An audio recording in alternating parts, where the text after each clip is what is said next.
Mashaka mimi nataka kikosi cha mauaji, kikosi cha mauaji. Kama kawaida golini atakaa Diki Diala, namba 2 atakaa Israel Mwenda, namba 3 atakaa nani yule nani huyo Mohamed Salah. Mohamed Salah umjui bwana, Shabalala huyo na wewe bwana, Shabalala Mohamed Salah huyo. Wewe unjui kama anaitwa Mohamed Salah. Hiyo namba 3, namba 4 kama kabisa atakaa mwenye Zanzibari yake, finest. Unamjua?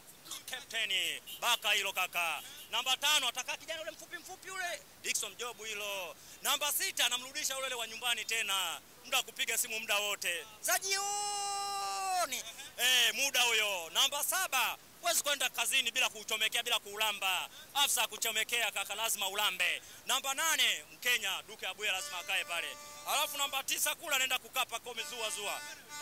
Alafu namba 11 kule kuna jitu moja juzi limeonyesha magoli ya Winome, magoli ya Wiyangasule.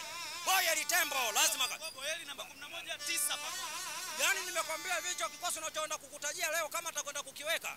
Hiyo Boyeli namba 10, 11 mpeleke yule ambao unamzomea watoto wa Mudi. Boyeli huku kwa sababu namba 11 na namba 11 na namba 10. Hizi namba ni vitu vinavyosheana kati ya Dube na Boyeli. Wote wanaweza kaa pishana. Kwa hiyo 10 hapa naweza Boyeli, Dube lazima aanze. Unajua kwa nini wote wale lazima waanze kwa pamoja 10 kwa 11. Sasa wao watakuwa wanabadilishana. Aita Boyeli aende mbele kwa Dube au Dube arudi nyuma hapa kae kwa Boyeli. Kwa sababu Dube tukisema akae benchi utamtoa kisaikolojia ili tuendelee kumjenga kiutimamu. Unajua sasa hivi anazomewa sana watoto wa Modi baada ya kukosa magoli mengi sana. Kwa hiyo tunataka kila mechi ashinde, asishinde, lazima acheze.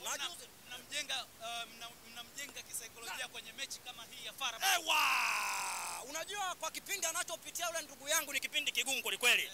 Muuaji anayeua bila kutabasamu. Sasa ukisema uanze kumweka benchi atajisikia mnyonge kwa sababu ataanza kutafakari labda kwa sababu mimi sipati magoli ndio maana niweka benchi. Na ndio maana mimi nawasihi sana viongozi na kupitia benchi la ufundi kwamba Dube sisi tunachokitaka apate goli asipate goli, lakini kwenye kikosi cha wani aanze. Alafu na sisi mashabiki huku na huku kwenye majukwaa huku tunaimba Dube. Na ndio maana mpaka sasa hivi ukiangalia kwenye mechi ya KMC ametoka na assist pale. Kwa hiyo leo sasa madam anakuambia uchawi uvuki maji, unaweza kukuta kule labda alikuwa anamloga watoto wa Modi. Sasa tumemvusha tumemleta Zanzibar huko alogea kimdu. Baba huko akija kumpanga namba 1 kule. Na uhakika leo Dube anakwenda kufunga leo. Baba atakwenda kufunga msimu mzima.